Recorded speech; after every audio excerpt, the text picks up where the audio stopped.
Bonjour et bienvenue à toutes et à tous. Comme je vous l'avais promis lors du cycle de conférences sur la confiance en soi, les bonus viennent d'arriver. Ils sont là, ils sont tout chauds. Le bonus que je vous propose aujourd'hui, ça concerne les fleurs de bac et comment les fleurs de bac peuvent nous aider, nous soutenir, nous supporter quand on veut améliorer sa confiance en soi.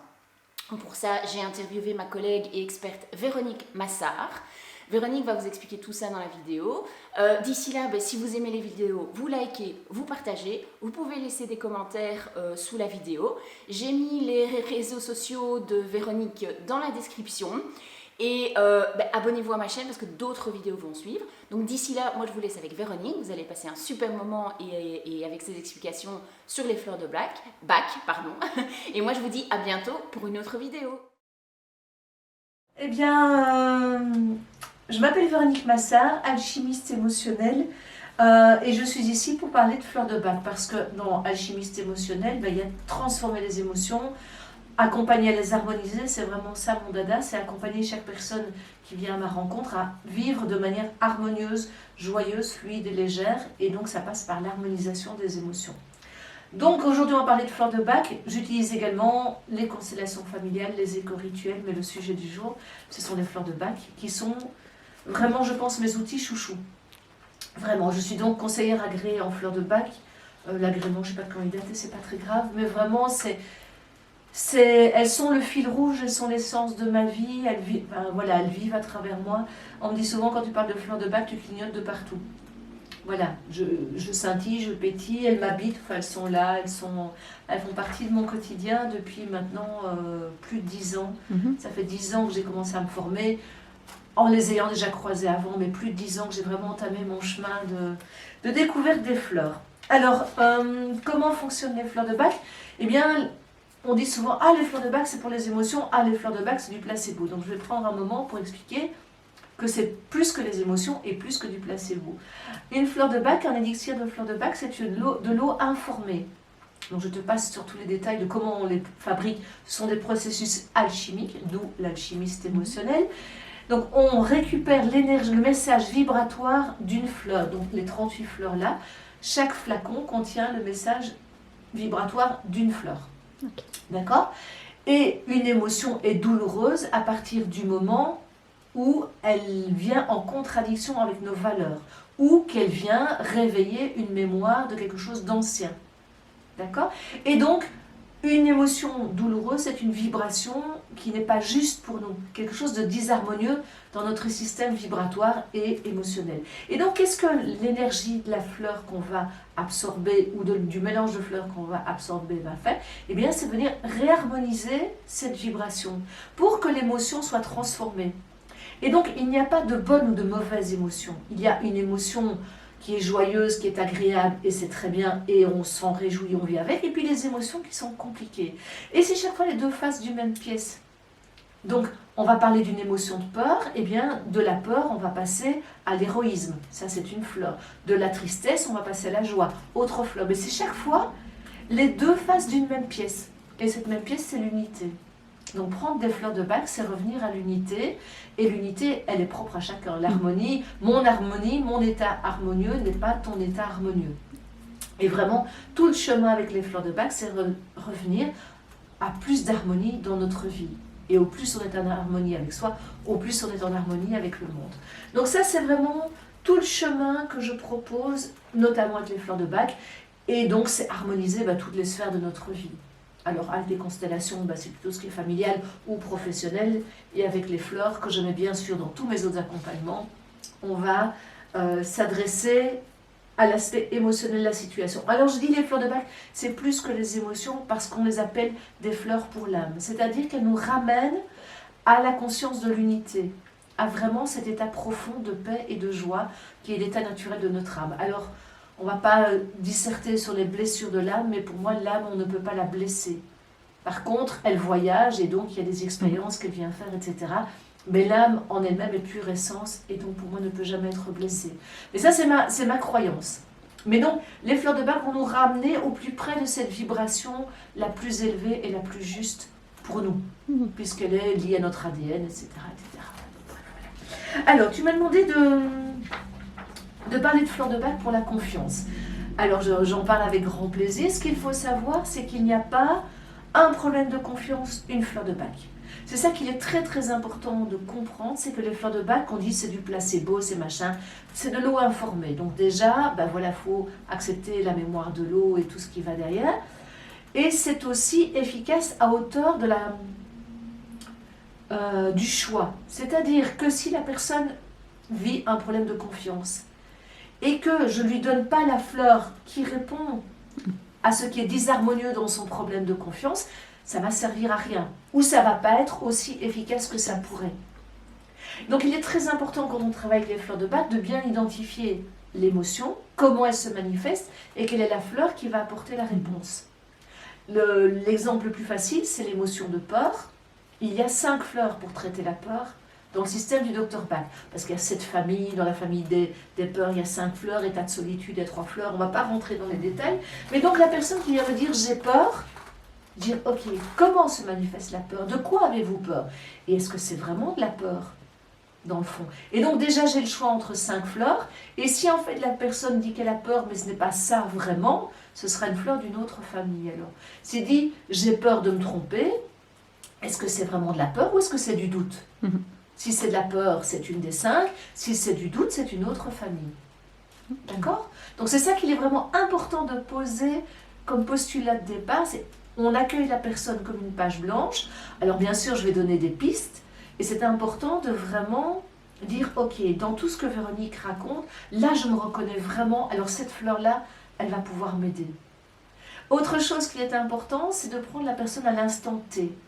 Donc, moi, c'est en consultation, la personne vient déposer son questionnement et ça va être, ok, dans l'instant, quelle est la douleur, quelle est la souffrance et comment est-ce qu'on peut l'accompagner?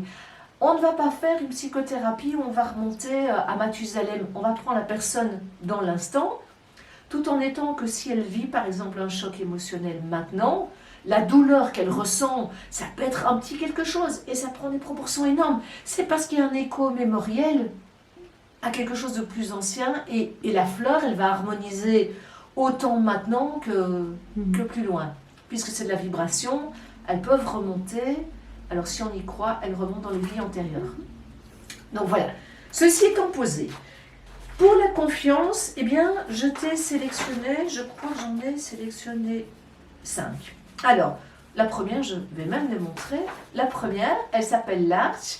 C'est vraiment la fleur de la confiance par essence. Je doute de moi, je me compare, les autres sont meilleurs, complexe d'infériorité. Ça, c'est la première fleur qui vient quand on parle de confiance en soi, c'est celle-là. Donc l'arche, la fleur du mélèze, qui vient vraiment dire « Ok, mais t'es aussi bien que les autres, arrête de te comparer ». C'est ça son message. Ok? Alors, il y a après, dans la famille des états de peur, Mimulus, qui, elle, vient parler de toutes nos peurs identifiées. Ça va être la personne qui doit parler en public et qui va dire, qui va bégayer, qui va avoir peur, qui ne va pas oser. Eh bien, Mimulus va venir lui murmurer, c'est ok, n'aie pas peur, tu vas y arriver. On parle aussi de confiance, mais là, c'est plus sur le côté de la peur. Ok? C'est par exemple, je dois faire des interviews et j'ai peur de rater, j'ai peur d'échouer. Ok, vas-y, ose. C'est vraiment ça, ose et tu vas voir, tout va bien se passer. D'accord? Alors, il y en a une autre qui est très intéressante, qui parle de confiance, mais là c'est plus à l'intérieur, c'est la confiance en la petite voix, l'intuition, la petite voix qui sait et qu'on fait parfois taire. Cette fleur s'appelle Serato, et elle vient vraiment nous dire, si, écoute, écoute le murmure à l'intérieur. Arrête d'écouter à l'extérieur, de prendre la vie de Pierre-Paul Jacques ou Jean, et prends le temps d'aller écouter à l'intérieur parce que tu sais au fond de toi. Et tu peux écouter cette sagesse. Donc là, on parle toujours de confiance. Hein. Donc on est déjà avec 3 fleurs de 3 familles différentes. Puisqu'on est avec l'arche dans le désespoir, Mimulus la peur et Serato incertitude et découragement. Donc on est sur 3 familles différentes. Alors ici, ça c'est la fleur la gentiane qui est aussi dans les incertitudes, qui va être plus celle qui va venir nous dire mais si tu peux y arriver. Donc quand on démarre un projet et qu'on voit tous les obstacles au milieu du chemin et qu'on se dit « Oh là là, c'est pas la peine, j'y arriverai pas », qu'on se décourage, qu'on abandonne au premier... Dans un livre que j'utilise, j'aime beaucoup, il y a un petit bonhomme qui fait une course d'obstacles et puis il est devant la haie et il dit oh, « Non, c'est bon, j'arrête ». Eh bien, c'est vraiment la fleur qui va nous dire, mais non, allez, ok. Plutôt que de prendre ce caillou et de buter dessus, tu vas grimper, ça va dégager la vue. C'est vraiment ça, c'est une fleur de foi en fait. D'accord? je vois. Et alors, la dernière que j'ai sélectionnée, or qu'on aurait pu en mettre 38, hein, suivant comment le manque de confiance se manifeste, c'est Elme, la fleur de l'orme, qui, elle, vient parler au doute passager. Tout d'un coup, je crois que je ne serai pas capable, je perds confiance en ma capacité. Donc c'est une fleur plus d'état de rupture, je veux dire, je sais que je suis capable, que je peux gérer tous les projets, etc. Et tout d'un coup, il y a un petit grain de sable et toute ma confiance s'effondre. Et donc là, elle vient dire, si, ok, respire, délègue, ça va aller, tu vas y arriver. Donc ça, c'est vraiment pour le thème de la confiance globalement. Alors, je sais que dans ton projet, il y avait d'autres questions. C'était l'estime de soi, qui est aussi rattachée à la confiance. Là, j'ai choisi juste une fleur, même si quelqu'un vient me voir en me disant « je manque d'estime », je dis « ok, comment est-ce que ça se manifeste ? Quelle est l'émotion que vous ressentez à l'idée de manquer d'estime ? Est-ce que vous êtes en colère ? Est-ce que vous êtes triste ? Est-ce que… » Bref, c'est vaste. J'ai choisi Pine, qui est la fleur du pin sylvestre, qui est vraiment la fleur que l'on va donner aux personnes qui ont tendance à se dévaloriser, à se saboter. Donc c'est vraiment la fleur du saboteur, par excellence. D'accord ? Quand on se dit, mais non, je ne mérite pas d'y arriver, je n'ai pas le droit d'y arriver. Alors, les raisons, peu importe les raisons. C'est juste dans l'état, la personne est désespérée parce qu'elle se croit indigne, incapable, qu'elle ne mérite pas la réussite. C'est une tendance qu'on retrouve beaucoup chez les personnes qui s'auto-flagellent. C'est une fleur très judéo-chrétienne dans l'éducation. Voilà. Mais c'est quelque chose qu'on rencontre beaucoup chez des personnes qui ont connu des éducations strictes et il faut expier, il faut… voilà. Et qui vont aussi se mettre un peu comme bouc émissaire, souvent c'est de ma faute, c'est ma très grande faute. Un petit peu de paille, ça fera le plus grand bien. Ok ? Ouais. Alors, l'amour de soi, qui fait partie des questions, j'ai un peu… c'est marrant, c'était plus confrontant pour moi de trouver, enfin plus compliqué, je me suis dit, ok, quelle fleur tu pourrais proposer ? La première que je propose, c'est la fleur Heather, qui est la bruyère, qui est une fleur dans la famille des états de solitude. Donc là, c'est une famille où il y a 3 fleurs, c'est une famille facile à retenir. C'est vraiment la personnalité qui ne va pas supporter la solitude, qui va avoir sans cesse besoin du regard de l'autre, qui va sans cesse agripper, qui ne va pas pouvoir supporter d'être seule parce que pour des raisons, peu importe, il y a généralement un manque d'amour derrière. Un manque d'amour qui fait qu'on va essayer de grappiller l'attention. Et donc, voilà, je me suis dit, tiens, c'était pour… oui, l'amour de soi. Donc, je trouve que ça collait bien à la thématique. Donc, de nouveau, pas de raccourci. S'il y a un problème d'amour de soi, c'est, tiens, est-ce que dans l'enfance j'ai manqué ? Est-ce que j'ai tendance à agripper les gens comme un plaque madame ? Là, quand on va marcher, on a ces trucs qui collent aux vêtements. C'est vraiment ça. C'est la personne qui va être un peu égocentrée, qui va ramener beaucoup de choses à elle-même parce qu'elle a un besoin d'être entendue, reconnue, aimée. Ça crie « aimez-moi ». D'accord ? Alors, on a un peu un pendant à cette fleur-là dans une autre famille, qui est la famille du souci excessif du bien-être d'autrui, qui est chicorée, qui est la chicorée sauvage, qui est la fleur de l'amour inconditionnel. On compare l'énergie de chicorée à l'énergie de la mère divine. Donc, c'est vraiment, quand on est dans l'état harmonieux de chicorée, c'est du donner sans attente de retour. Quand on a un déficit d'amour, on va avoir tendance à donner en se disant « comme ça l'autre va m'aimer ». Que si on arrive à donner en se disant « de toute façon la vie, par la porte, par la fenêtre, n'importe où me rendra », alors on peut être vraiment dans un état d'amour. Bon, je pense que voilà, c'est le… Je dis souvent, c'est la fleur d'amas qui embrasse le monde. Eh bien, c'est cette énergie-là, cette énergie d'enveloppement. À l'opposé, on va avoir quelqu'un qui peut être manipulateur. Donc, si on a en face de soi quelqu'un qui a tendance à manipuler, à monnayer l'amour, c'est cette fleur-là qui va vraiment dire « l'amour reviendra, donne, il va revenir ». D'accord ? Ok. Alors, on avance. Tu m'as posé aussi la question de l'image de soi. Alors, dans la famille des états de désespoir, on a Crabapple, le pommier sauvage, qui est la fleur de l'impureté. Donc c'est une fleur qu'on peut donner notamment aux ados qui ont des boutons, qui se trouvent moches, qui n'aiment pas leur reflet dans le miroir. T'as vu comment je suis moche, t'as vu. Et elles viennent vraiment nous reconnecter à cette idée de pureté. Il n'y a pas à nettoyer, il n'y a pas à purifier sans cesse. Ah si, bien sûr, parfois, dans les cures détox, c'est intéressant quand on veut drainer l'organisme. Mais elle, c'est vraiment le grand purificateur, c'est quand on a l'impression d'être souillé. D'accord? Je me rappelle un jour, elle m'a explosé au visage là sur le tableau. Il y a le mot péché originel qui m'est venu. Alors j'ai regardé le tableau, j'ai regardé la fleur et j'ai dit, je veux bien m'occuper du péché originel à mon niveau, mais je ne vais pas guérir toutes les femmes de la terre de la souillure du péché originel. Mais on est avec ça. On est avec ce... Pour une raison ou l'autre, on se sent souillé, indigne, d'accord, impur. Donc c'est une fleur qu'on va donner aux personnes qui sont tout le temps en train de guetter le moindre bouton, de se laver les mains, d'avoir tout le temps l'impression de devoir expier quelque chose. D'accord? Oui. Et donc elle ramène vraiment à...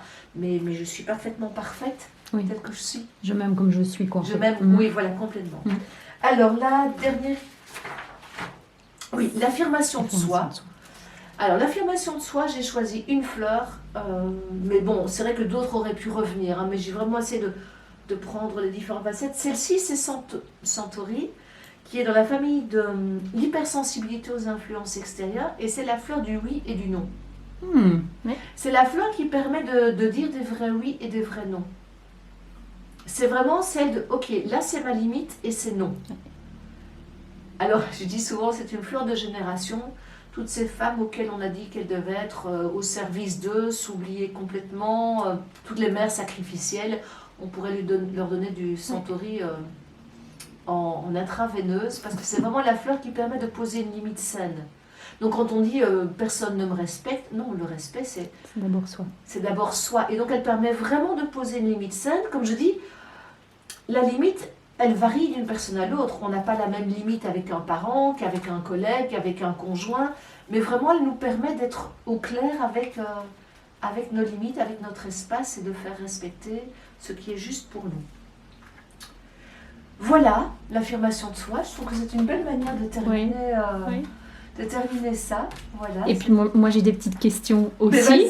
Oui, donc je me dis, mais tiens, sous quelle forme sont prodigués ces soins avec les fleurs, etc. ou cet accompagnement avec les fleurs? Alors, c'est quoi? C'est des pastilles, c'est des gouttes, c'est des bonbons, c'est à respirer, c'est à mettre sur la peau, voilà. Alors, moi je dis toujours les fleurs, c'est nos limites. Donc moi je travaille beaucoup avec les photos. Donc en consultation je dispose les photos et puis en constellation je dispose les photos dans l'espace. Fondamentalement la première utilisation, on va revenir quand même à l'origine, ce sont des flacons, ce sont des élixirs. Il y a 38 flacons avec 38 élixirs qui vont chacun... Donc alors, je t'ai expliqué, les flacons c'est une production alchimique, donc c'est de l'eau informée.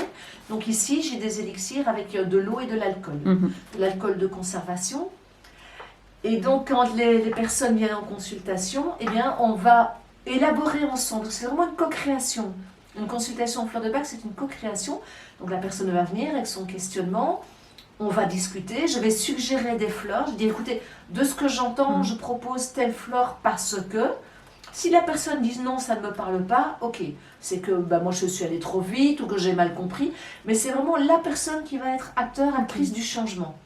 Et donc on va choisir entre 1 et 7 fleurs qu'on va mélanger dans un flacon dans lequel je remets de l'eau, on va mettre 2 gouttes de chaque élixir, la personne va repartir à la maison et prendre ces gouttes pendant 3 semaines, 1 mois, observer les changements et puis venir me voir en disant, ben voilà, on va refaire le bilan ensemble, je vous avais proposé telle fleur parce que, et oh ben non écoutez, ça ne m'arrive plus du tout, ok, par contre il y a ça qui s'est révélé. Parce que c'est vraiment comme une poupée russe dont on enlève pour arriver au cœur, et donc il y a une première couche. On travaille la première couche, et donc les fleurs agissent. Alors ce qui est intéressant, c'est qu'elles agissent en bon accord. Je veux dire, c'est d'abord une qui va œuvrer, puis la suivante, puis... c'est vraiment une alchimie, en fait. C'est une alchimie, oui. Donc c'est comme un ballet, quoi, comme un corps de ballet. Et puis alors, une fois que le flacon est terminé, la personne revient, on fait le bilan, on dit écoutez, là par exemple, j'en reviens pas, moi qui pleurais toutes les larmes de mon corps, c'est fini, mon chagrin, c'est bon, la cicatrice est nette. Ok, on retire la fleur du choc émotionnel qu'on va peut-être remplacer par une autre, ou pas.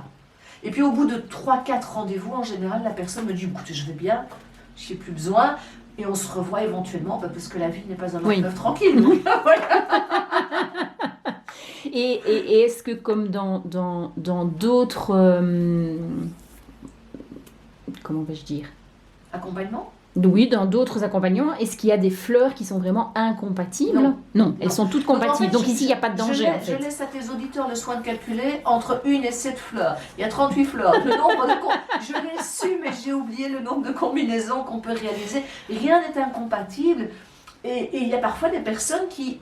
Des fleurs dont on croirait qu'elles sont incompatibles, parce que par exemple, il y a Chicory dont j'ai parlé, et il y a alors qui est le souci excessif du bien-être, et il y a sa voisine, Red Chestnut, qui est la peur pour autrui. Ah oui. Mm-hmm. Ça peut parfois, on pourrait se dire l'une exclut l'autre, mais la personne peut très bien et manifester la peur et le souci. Oui. Alors que ce sont des fleurs quand on est en formation, on fait beaucoup de comparaisons de fleurs pour voir quel est comment en mathématiques, quelle est la zone commune. Bon, c'est des familles différentes, etc. En même temps, la personne peut aussi bien dire « Chouchou, n'oublie pas ton écharpe, j'ai peur que tu aies froid ». Et en même temps dire « Oui, mais tu pars encore ». Red Chestnut, Chicory, dans le même mélange. Ok. Voilà, donc rien ne s'exclut. Voilà, elles sont toutes pareillement joyeuses, pareillement inspirantes. Et alors, ce qu'il faut savoir, ce sont des toutes petites fleurs qu'on trouve dans la nature. Donc moi, j'en trouve régulièrement quand je me balade. Ce sont toutes des élixirs de fleurs locales. Okay. Donc le docteur Bach était anglais. Et donc toutes les fleurs se trouvent dans nos campagnes. Donc pour peu qu'on fasse un peu attention, on peut les croiser. Et elles sont petites, elles sont toutes discrètes. C'est pas des fleurs qui font des esbroufs et plein de bruit. C'est pas des grosses roses à pompons, là, non. C'est des... Oh, elle est la plus grosse... La plus grosse, c'était bien justement le rosier sauvage. La fleur du rosier sauvage qui est là en dessous. Ouais. Mais sinon, Star of Bethlehem, elle est petite. Non, elles sont très discrètes en fait. Et donc, ces élixirs, est-ce qu'il y a des... Parce que j'ai des questions dans ce sens-là.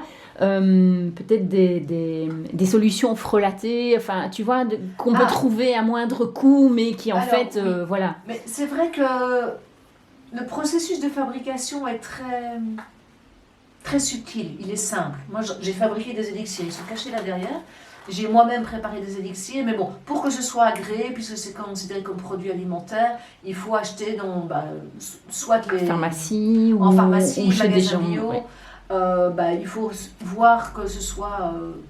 mais en fait, on les reconnaît parce qu'il y a un petit logo. Il y a la signature du Dr Bach. Ok, d'accord. Donc voilà. les gens peuvent se référer à ce logo-là pour dire, ok, ça c'est de la qualité. Il y a celles du Labo d'Eva qui sont fabriquées en France, il y a celles du Centre Bach qui viennent d'Angleterre, des Healing Herbs que moi je divise qui viennent d'Angleterre aussi. Donc il y a quelques grands labos et le plus connu c'est le labo de Bach original. Alors il y a des dates de péremption sur les flacons parce que c'est un produit alimentaire. Mais comme il y a de l'alcool dedans, on peut les redynamiser sur une fleur de vie. Moi, je mets régulièrement mon coffret sur une fleur de vie pour libérer, nettoyer. Ouais. Donc, il n'y a pas de problème de péremption. Quand je fais un mélange, comme il y a moins d'alcool dans mon mélange que dans le mélange original, il faut faire attention de ne pas toucher la langue, puisque c'est un flacon à pipette pour éviter que l'eau ne prenne des germes. Mais c'est mineur. C'est mineur, oui, voilà, il n'y a pas de contre-indication à les prendre. Parce que souvent j'entends, ah mais il y a de l'alcool, les enfants, machin. Quand on fait une dilution, je montre par là parce que j'ai un flacon sur mon bureau, quand on fait une dilution, il n'y a quasiment plus d'alcool. Et il y a des solutions sans alcool, on ne va pas s'étendre là-dessus, mais il y a moyen. Donc voilà, moi j'ai me rappelé avoir une dame musulmane en consultation. Et elle m'a dit, oui, mais de toute façon, quand je prends du vinaigre, c'est la même chose. Je dis oui, c'est à peu près le même pourcentage que dans du vinaigre. Donc voilà, elle n'a pas... Mais il y a des solutions pour vraiment les alcooliques abstinents, ceux qui peuvent vraiment... Voilà, qui doivent faire très très attention, il y a moyen. On a des alternatives. Oui, alors il y a encore deux petites choses dont je voulais te parler, mais c'est notamment ce livre, La guérison par les fleurs. Il y a plein de livres sur les fleurs de Bach. Et il y en a un que je conseille vraiment, si on veut découvrir les fleurs, le Dr Bach, sa philosophie, c'est ce livre-là, La guérison par les fleurs, qui est le livre où il y a toute sa philosophie, vraiment tous ses écrits. Alors parfois c'est un peu... ça peut paraître un peu carré, mais il faut savoir que le Dr Bach est mort en 1936. Donc certains termes sont peut-être un peu passés, n'empêche que le message est universel et intemporel. Et donc dans ce livre, on a toute sa philosophie, et puis on a les fleurs par famille, avec chaque fois une description. Et chaque description, chaque mot compte. Il n'y a pas de blabla inutile. Je me rappelle un jour quelqu'un qui m'a dit, mais tout est là, le reste n'est que du blabla pour le mental. Et en même temps, le blabla pour le mental est parfois utile pour mieux comprendre une fleur. Oui. Donc on n'a pas tous le même système.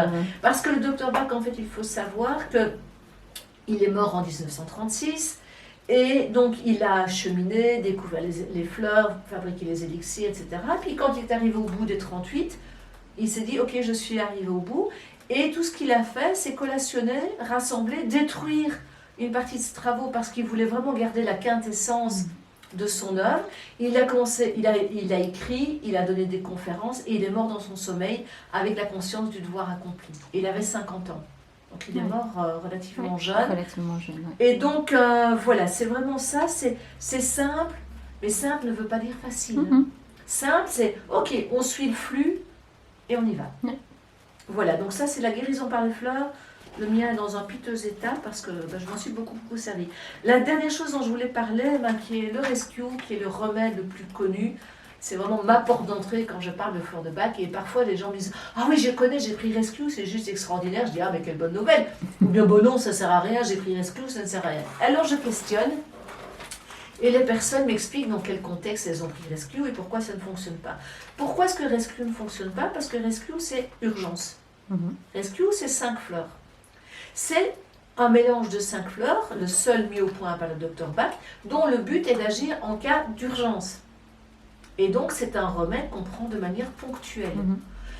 Je viens d'avoir une mauvaise nouvelle, j'ai le cœur qui palpite, je me sens dans tous mes états. Rescue, et même plusieurs fois d'affilée, va permettre de relâcher la pression, revenir les pieds sur terre, sortir de la peur, du choc émotionnel. Oui, du choc, c'est vraiment ça. C'est vraiment les fleurs qu'on peut utiliser, comme je dis toujours, avant un enterrement, avant un examen, après un accident de voiture, tout ce genre de circonstances. Les gens qui prennent rescue tous les jours pendant toute leur vie, je leur souhaite de ne pas être dans cet état émotionnel extrême toute leur vie. Et donc c'est pour ça que rescue n'est pas toujours efficace. Rescue à bon escient est super efficace. J'ai un jour... J'ouvre la portière de ma voiture et je ne fais pas attention qu'il y a un vélo qui arrive. Bon, plus de peur que de mal. Rescue pour toutes les deux. Je l'ai recroisée un peu plus loin après. Elle allait bien, moi aussi. Donc dans ces moments où moi, je me suis dit, mon Dieu, catastrophe, qu'est-ce que j'ai fait? Et elle a eu la peur de sa vie. Rescue nous a permis à toutes les deux de relâcher, de ne pas rester dans la peur, rester dans le choc. Et donc, Rescue est considérée parfois comme la 39e fleur. Puisqu'elle elle peut se prendre aussi comme les autres en dilution, etc. etc. N'empêche que c'est a priori un remède qu'on prend pur dans l'instant. Et si là c'est une version spray, elle existe en gouttes, on peut la prendre éventuellement en gouttes quelques jours avant un événement dont on sait que ça va être compliqué. Je dois passer un examen, je vais prendre Rescue peut-être dans les 2-3 jours qui précèdent, diluer dans de l'eau. L'idéal ce serait d'aller travailler la confiance en amont. Oui. Mais bon, ça c'est encore un autre débat. Mais non, ce que je veux dire, c'est que Rescue fonctionne pour des situations ponctuelles. Ce n'est pas un remède de fond. Pour un traitement de fond, ça vaut vraiment la peine de venir me voir ou aller voir un pour identifier de mes collègues, là pour vraiment identifier comment on peut être plus efficace. Alors je dis Rescue est le seul mélange tout fait créé par le Dr Bach parce qu'il existe maintenant des mélanges tout faits. Alors, en bonne verveine, qui est une fleur avec laquelle je suis beaucoup en lien, ça m'a beaucoup énervé. Je dis, ouais, les mélanges tout faits, ça ne va pas, parce que comment peut-on savoir que pour un manque de confiance, toutes les personnes ont besoin des 5-6 mêmes fleurs. Donc, ça m'a valu des saintes colères. Et puis, je me suis dit, mais et si c'était une porte d'entrée? Et si c'était un moyen de découvrir les fleurs? Alors malheureusement, ça va peut-être conforter certaines dans l'idée que de toute façon c'est du placebo, ça ne sert à rien, etc. etc. D'autres, ça va peut-être les aider et leur donner l'envie d'aller voir plus loin. Il n'empêche que je ne suis pas convaincue par les mélanges tout faits, parce que je me rappelle, il y a des années de ça, j'avais vu dans un magasin bio un mélange confiance. Et je me dis, tiens, qu'est-ce qu'il y a dedans? Et il n'y avait pas l'arche, la fleur dont j'ai parlé tout à l'heure. Alors que c'est... Et je me dis, ok, l'étudiant qui doit passer un examen, qui doute de lui, qui n'a pas confiance, qui se sent inférieur aux autres, etc., il ne va pas voir cette fleur-là qui pourrait l'aider. Oui. Et donc c'est par là qu'on peut arriver aussi, mais finalement les fleurs de bac, ça ne fonctionne pas, c'est un placebo, etc. Oui. D'où l'importance d'aller consulter un expert ou un spécialiste ou se renseigner dans le bouquin. Parce que le docteur Bach voulait que chacun puisse produire ses propres élixirs. Ok. Et puisse s'écouter suffisamment pour créer son propre mélange. Après, le cordonnier plus mal chaussé, je sais que régulièrement j'ai besoin d'un avis extérieur parce que je mets quelque chose sous le tapis, ou bien je minimise, ou bien au contraire j'exagère, voilà, bref. Mais donc, simplicité, humilité, compassion, c'est avoir assez d'humilité pour reconnaître ce qu'on ressent. Et de compassion pour arrêter de se juger, de se flageller. Alors là, on prend paille, si on est en train de s'estimer tellement nul, tellement incapable. Donc voilà, c'est ça qui est important de savoir. Et tout en se rappelant que tout ça, ça date d'avant la guerre, et que donc les mentalités ont évolué, la société a évolué, donc le rôle des conseillers devient vraiment important. Oui, en fait, les conseillers en fleurs de bac actuels sont et disséminent en fait l'héritage du docteur Bach, puisque personne n'a repris son travail, il a continué son travail avec d'autres fleurs. Il y a certains labos qui font des élixirs contemporains, mais son système à lui est tel qu'il l'a créé et ne changera pas, a priori. Alors ce qui est important de savoir, c'est que quand il est mort en 1936, il n'avait rien. Donc son assistante et un homme dont j'ai oublié le nom ont repris le flambeau, mais avec une conviction bien ancrée en eux, parce que sans eux, nous on ne connaîtrait pas. Oui, c'est ça. Sans eux, tout était perdu en fait. Voilà, ils étaient tellement passionnés et tellement convaincus de la puissance des remèdes qu'ils ont fait des pieds et des mains pour traverser la guerre et faire que ça continue. Et donc vraiment, moi, ça c'est un de mes... Vraiment, je sens que c'est quelque chose de très fort en moi, c'est de contribuer au rayonnement des fleurs. C'est vraiment quelque chose, je sens que je suis appelée à ça. Voilà. Ok. Ça fait partie de ma mission. Oui. Une mission pleine de compassion et de bienveillance que j'ai pu tester moi-même. Voilà, mais donc mais voilà. Vraiment, c'est ça. J'ai envie de faire connaître les fleurs au plus grand nombre, tout en étant dans le respect des convictions de chacun. Je vais pas aller évangéliser ceux qui n'ont pas envie.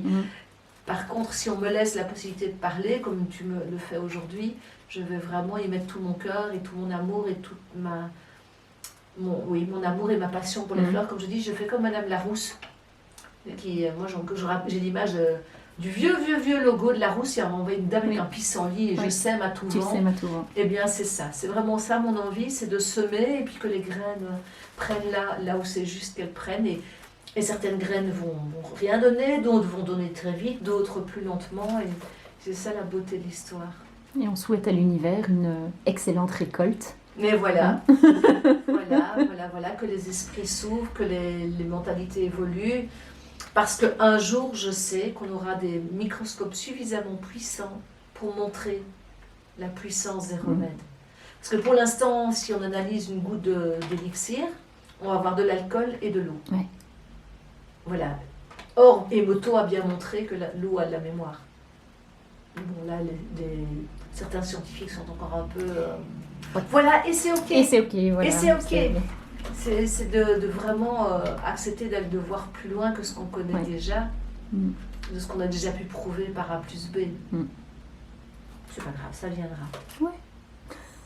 Il y a un temps pour tout. Il y a un temps pour tout.